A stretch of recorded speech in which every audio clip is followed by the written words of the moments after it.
Masuk sesek masuk nanti aku. Lah tak ngene iki apa iki? Berarti hadapnya ke Satu sana. aja. Oh iya. Situ.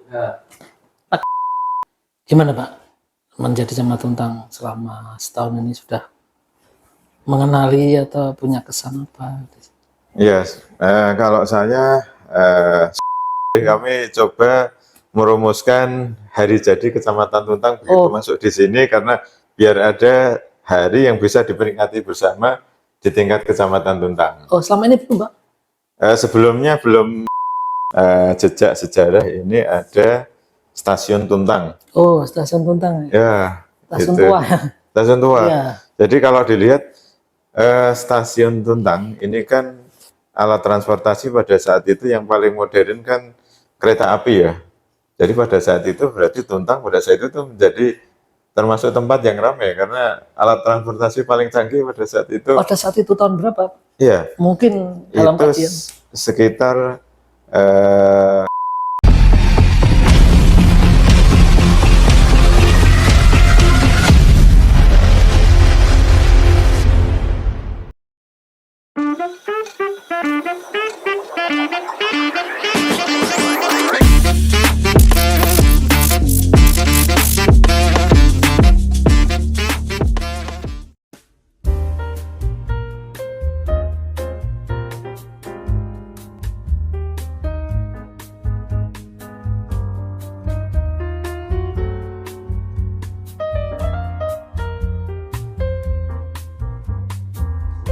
ya, pemirsa, kembali bertemu dengan saya di Bincang Inspiratif. Kali ini saya bertemu atau berkesempatan untuk berbincang-bincang dengan tokoh orang nomor satu di Kecamatan Tuntang, alias Camat Tuntang, yaitu Bapak Aris. Bapak Aris, selamat siang Pak Aris. selamat siang Nggih, Pak Kondori. nggih, Bapak Aris ini adalah Camat Tuntang yang ya mungkin bisa diperkenalkan dulu Pak, dengan nama lengkap siapa begitu. Ya, perkenalkan, selamat siang, saya Aris Setiawan, SSTP MM, kebetulan ditugaskan Bapak Bupati Semarang sejak tanggal 4 September 2023 selaku Camat Tuntang. Camat Tuntang. Ya, Gimana Pak menjadi Camat Tuntang selama setahun ini, sudah mengenali atau punya kesan apa? ya, kalau saya sebisa mungkin menikmati penugasan. Jadi apa yang ditugaskan di dalam tugas saya selaku PNS, ya di tugas itu saya mencoba untuk sebisa mungkin menikmati dan ya berupaya semaksimal mungkin apa yang bisa saya lakukan mewarnai di tugas yang saya diberikan tanggung jawab itu. Ya menikmati. Sebelumnya apa Pak? Sebelum Camat Tuntang mungkin jabatan apa yang, atau ini camat pertama atau pernah camat sebelumnya gimana? Ya ini camat pertama kali, Mas Kondori.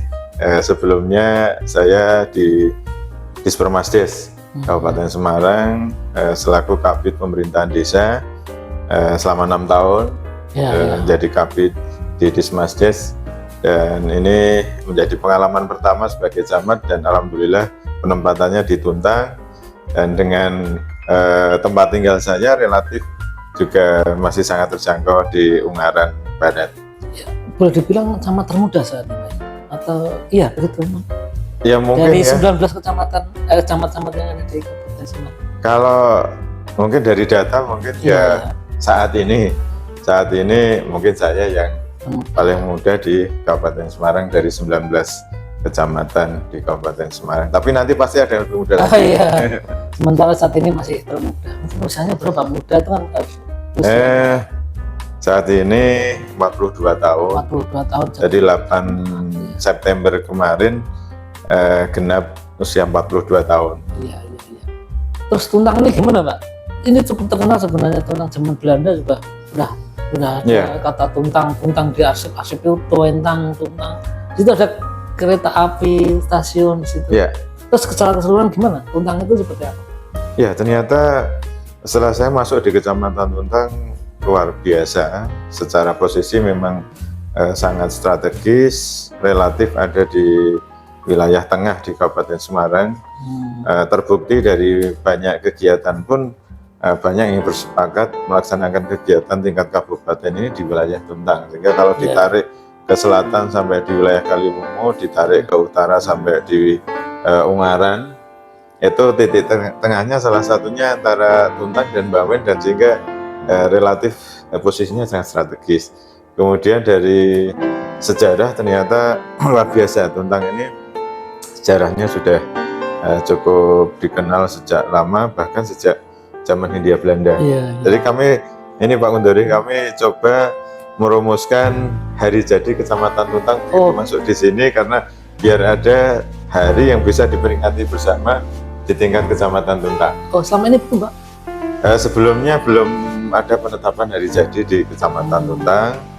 Nah, kami dengan tokoh masyarakat yang ada di Kecamatan Tuntang dengan para kepala desa mencoba menggagas itu dan diberikan untuk bisa menggali lebih jauh. Kami bentuk tim kecil beranggotakan tokoh masyarakat yang peduli terhadap sejarah yang ada di Kecamatan Tuntang. Kemudian dari penggalian itu kita menemukan satu dokumen. Apa itu? Itu Stadblad. Kalau Stadblad itu kalau sekarang itu lembaran negara. Itu Stadblad itu lembaran negara zaman pemerintahan Hindia Belanda. Itu Stadbladnya nomor 193 tahun 1877. Itu ternyata sudah ada penetapan pemerintahan sampai di tingkat kecamatan. Namanya kalau zaman Belanda dulu namanya Onderdistrict. Nah, mulai itulah ditemukan ada dokumen terbentuk Onderdistrict Tuentang itu kalau ditulisannya itu, karena bahasanya bahasa Belanda.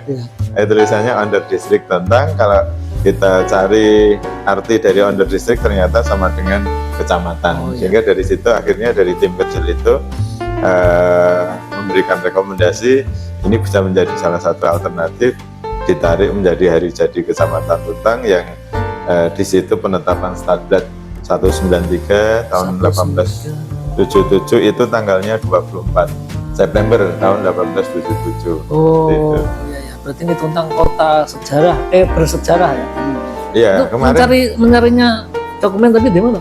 Ya, itu kita cari literatur ya, karena sekarang sudah era digital, kita coba cari-cari juga dari literatur digital.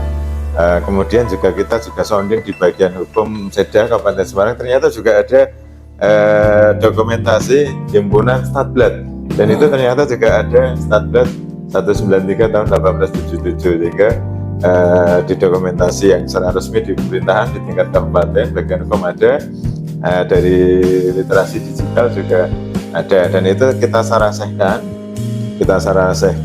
ada sarasehan untuk menyepakati hari jadi. Kepala desa kita undang semua, tokoh masyarakat perwakilan kita undang, tim kecil tadi menyampaikan paparannya, kemudian disampaikan di forum, akhirnya sepakat karena yang jelas ada dasar hukumnya untuk bisa menetapkan, salah satunya ya dokumen yang sudah diakui secara legalitas, meskipun pada saat itu zaman pemerintahan Hindia Belanda, tapi bisa dicari jejak sejarahnya, sehingga akhirnya disepakati dari sarasan itu hari jadi Kecamatan Tuntang tanggal 24 September 1877. Itu sudah ada berita acaranya. Sehingga 24 September kemarin, 24 September 2024 ada peringatan pertama kali kita sudah berusia 147 tahun Kecamatan Tuntang. Kecamatannya, tapi kalau wilayah Tuntang sendiri lebih tua pastinya. Karena nama Tuntang ini kan nama wilayah desa. Wilayah desa sendiri, wilayah Tuntang ini pasti lebih lama sebelumnya sudah ada, tapi itu kita belum bisa menentukan kalau wilayah nama Tuntang itu sejak kapan, tapi paling tidak untuk kecamatan, pemerintahan kecamatan kita sudah mendapatkan sejarahnya, ini sudah 147 tahun melayani masyarakat di wilayah Kecamatan Tuntang. Kemudian kalau kita lihat ini Pak Gundori, ada jejak sejarah, ini ada Stasiun Tuntang. Stasiun Tuntang. Ya, Stasiun tua. Stasiun tua. Ya. Jadi kalau dilihat Stasiun Tuntang ini kan alat transportasi pada saat itu yang paling modern kan kereta api ya. Jadi pada saat itu berarti Tuntang pada saat itu tuh menjadi termasuk tempat yang ramai karena alat transportasi paling canggih pada saat itu. Pada saat itu tahun berapa? Iya. Mungkin dalam Itu artian sekitar ya 1870-an ya. nyambung ke Ambarawa ya? Ya, nyambung ke Ambarawa, kemudian juga sampai ke Bedona itu sampai ke Magelang, sampai ke Jogja. Kalau ke arah sananya sampai ke Gedung Jati, ya. Solo berarti ya? Purwodadi sampai ke Purwodadi, Semarang. ya. Semarang. Bahkan kalau Salatiga dulu mungkin dengan Tuntang mungkin ramai Tuntang karena bandara kereta api. Kalau dulu kan belum ada pesawat, adanya paling canggih kereta api, ya adanya di Tuntang, sehingga mungkin dari Salatiga kalau mau naik kereta api ya ke Tuntang dulu, dari Ungaran juga mungkin ada yang ke daerah Tuntang dulu, mungkin dulu di tempat yang ramai. Ya, sepertinya Salatiga dan Tuntang itu kan satu kesatuan dalam sebutan di mana-mana. Mana Tuntang, Salatiga, Tuntang. Ini sebenarnya gimana? Ya mungkin itu karena kedekatan wilayah. Mungkin wilayahnya berbatasan dengan mana? Untuk Kecamatan Tuntang. Ya, kalau Tuntang sendiri memang secara wilayah ini berbatasan dengan Kota Salatiga. Kota Salatiga, kemudian juga berbatasan dengan Kecamatan Banyu Biru, kemudian Kecamatan Pabelan dan Kecamatan Bawen. Sebelah utara Ya, jadi perbatasannya mulai Jembatan Tuntang. Masuk ke sini ini sudah masuk wilayah Tuntang sampai dengan gerbang masuk Kota Salatiga itu, Jalan Nasional itu. Ya. Nah, terus sebelah baratnya sebelah baratnya sampai ke Desa Kalimbeci, ini berbatasan dengan Desa Rawabeni Muncul itu yang ada objek wisata Muncul itu. Sebelah timurnya sana Pak? Sebelah timur itu sampai Desa Ngajaran itu berbatasan dengan Desa Jatironggo, Prengapus dan Beringin juga. Ya, jadi Prengapus, Beringin, iya nanti berbatasan dengan Beringin juga. Yang ini sini sungai sana Ambarawa sudah ya Pak? Sebelahnya sungai wilayah Ambarawa. Sebelah sungai itu sana masuknya Bawen. Bawen ya, bukan Ambarawa. Ya, Desa Asinan, Kecamatan Bawen. Terus di sini itu berapa desa nih wilayah Tuntang? Ya, ini termasuk besar juga. Besar. 16 desa. 16 desa. Sebenarnya. Ya. Potensinya berapa biasanya? Potensi yang bisa dikembangkan di sini salah satu potensi besarnya adalah UMKM kuliner ini. Jadi kalau lewat Tuntang pastinya rasanya pengen mampir ke warung makan. Iya, sepanjang jalan. Ya, sepanjang jalan potensi kulinernya banyak. Kemudian juga potensi wisatanya juga tidak kalah menarik. Sudah ada Saloka, ada Banyumili, ada Warung View. Kemudian ada Tlogo Resort. Tlogo Resort ini termasuk perkebunan tua zaman Hindia Belanda. Banyak perkebunan ya. Dan tadi saya ingat kebun karet juga kan Pak? Ya, kebun karet juga ada. Saya ingat kopi itu juga. Kebun kopi. Nah, di sini itu ternyata kalau kita cari sejarah juga digunakan sebagai tempat perjanjian kapitulasi Tuntang. Apa itu Pak? Nah, kapitulasi Tuntang itu kalau kita lihat di literatur sejarah digital, saya cari itu tertanggal 18 September 1811. Itu sejarah penyerahan kekuasaan Belanda ke Inggris. Jadi dulu pernah ada karena pergolakan perang Napoleon di Eropa, itu jajahannya Belanda itu juga kena serang dari Inggris juga. Pak Tamat suka sejarah nih. Suka sejarah ini. Ya. Nah, artinya saya pengen lihat ternyata wilayah ini juga pernah terkenal sampai ke Eropa karena perjanjian kapitulasi Tuntang ini penyerahan kekuasaan jajahan Belanda ke kerajaan Inggris, tempatnya di Tuntang, namanya kapitulasi Tuntang, sehingga ini dibawa mungkin pada saat itu dibawa ke masing-masing kerajaan di Eropa dan Belanda untuk dokumen sejarah. Mungkin di Museum Leiden Belanda mungkin ada kapitulasi Tuntang. Nama Tuntang sudah mulai dikenal sejak Pak Ahmad perlu ke Belanda nih untuk ini membuka arsip Indonesia. Semoga ada yang mensponsori ke sana. Kan bisa diulik itu nih. Iya. Ini nama Tuntang luar biasa sejarahnya, ternyata sudah mewarnai sejarah yang cukup panjang. Ada ini juga pembangkit listrik itu juga Belanda, PLTA Jelok namanya ya. Itu kalau kita ke sana ada tulisan tahunnya itu 1937. Oh, Jadi belum pembangkit merdeka. belum merdeka itu. Jadi pembangkit listrik yang pada saat itu mulai termasuk yang tertua dibangun ya di sini di PLTA Anjelok ini oleh Hindia Belanda pada saat itu. Ya. Terus kultur masyarakat di sini gimana, Pak? Ya, Sosialnya itu apa? sangat kondusif. Dan juga tadi ada potensi pertanian juga. Oh, iya. Pak Gundori, lupa saya. Kemarin ada ya khususnya di pesisir Opening. Oh iya, sekitar ya. Sekitar Opening ini pertaniannya luas sekali. Kemarin ada kunjungan pada saat itu Pak Joko Widodo masih presiden pernah berkunjung juga kaitan dengan pertanian juga. Iya. Nah, artinya di sini juga potensi pertaniannya juga cukup luar Utamanya di biasa. sekitar Rawapening. Ya, jadi Padi ya kayaknya. ya, ini di sini kulturnya masyarakatnya ya masih banyak agrarisnya, baik perkebunan maupun persawahan, sehingga termasuk masyarakat yang cukup taat lah. Artinya dengan pimpinan karena kultur agraris ini relatif masih sangat kondusif, beda dengan perkotaan yang sudah kompleks itu. Ini meskipun wilayahnya cukup strategis, tapi secara kulturalnya masyarakatnya masih kultur agraris dan juga cinta seni budaya. Budaya sini cukup berkembang. Tradisi apa yang masih dipertahankan di desa-desa atau di kecamatan itu yang tahunan itu apa? Ya, Merti desa atau? di desa-desa rutin namanya merti desa, bahkan sampai di tingkat terbawah merti dusun. Itu rutin dilaksanakan, ada tampilan-tampilan seni budaya, baik ada reog, bahkan juga ada yang menggelar wayang, ya, Wayang ya. pertunjukan wayang. Gitu. Di wilayah Tuntang sendiri kan ada jalan besar yang cukup terkenal zaman Belanda itu ya. Ini wilayahnya terbelah gimana Pak antara sini dan sini begitu? Ya, Ya. ini jalanan termasuk jalan nasional. Nasional ya. Jalan nasional ini jalan nasional. Jadi setelah jembatan Tuntang ini ke sini ini masuk wilayah Kecamatan Tuntang yang sebelah utara ini ya, sebelah utara ini ke arah Delik sampai ke arah Karangtengah sampai ke arah Ngajaran ya. Kemudian yang sebelah selatan ya ini Lopait, Tuntang, Lopait, Seraten, Kesongo dan seterusnya sampai dengan perbatasan dengan Banyu Biru, Desa Kalibeji. Ya mungkin angan-angan Pak Camat apa ini ke depan untuk membangun Kecamatan Tuntang lebih baik lagi atau ide-ide apa? Ya, kita pengen menggerakkan kawasan perdesaan di Kecamatan Tuntang ini menjadi jejaring kawasan wisata berbasis perdesaan ini ya.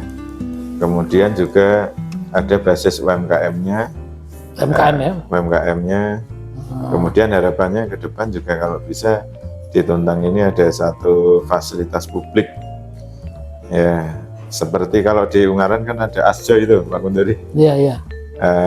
Ya semacam alun-alun yang bisa menjadi ruang publik. Kalau di sini ada lapangan Perusdan Delik, tapi ini miliknya BUMN Provinsi Jawa Tengah, lapangan Perusdan Delik. Tapi mungkin barangkali ke depan kalau ada aset desa maupun aset kabupaten yang bisa menjadi ruang publik bersama, ini akan semakin meningkatkan ya keramaian yang bersifat nanti akan menggerakkan ekonomi yang ada di Kecamatan Tuntang, karena nanti begitu ada ruang publik bersama pasti di situ juga ada ruang UMKM, kemudian pastinya ada perputaran ekonomi, termasuk yang kita harapkan menjadi ruang untuk masyarakat bisa berkumpul maupun meningkatkan kebugaran, bisa untuk olahraga itu.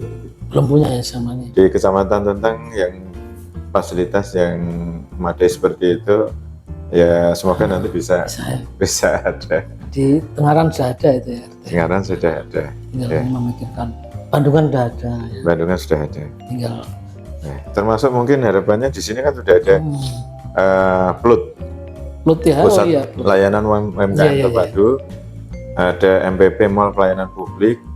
Ya sebenarnya bisa dikatakan cabangnya pemerintah Kabupaten Semarang yang ibu kotanya sekarang masih di Ungaran. Ini sudah pelayanannya sudah di daerah Selatan sudah diwakili di MPP ini, Oh iya, iya. sehingga bisa dikatakan ya menjadi ibu kota bayangan dari sisi pelayanan ya. Dari Oh iya, sisi mungkin pelayanan Tuntang itu di tengah-tengah. MPP itu Oh, di tengah-tengah kabupaten ya Tuntang itu Pak ya. relatif di tengah. Di tengah Relatif ya. di tengah. Tapi ini Jadi idealnya ibu kotanya di sini begitu Pak ya. kalau itu Ibu kota kabupatennya. tergantung kebijakan, karena kan itu banyak hal yang menjadi pertimbangan, baik tempat dan sebagainya. Ini kebijakan nanti di tingkat kabupaten. Ya, mungkin terakhir pesan yang disampaikan kepada seluruh masyarakat Tuntang untuk ke depan, atau mungkin punya apa Pak? Punya pesan yang membangun. Ya, harapan saya Tuntang ini yang punya potensi sangat luar biasa, baik potensi sejarah yang tadi sedikit banyak kita Sejarah. ulas, kemudian potensi alam, baik potensi wisata, potensi UMKM, maupun potensi pertanian yang luar biasa, baik pertanian perkebunan maupun persawahan yang sangat mendukung, kuliner dan sebagainya.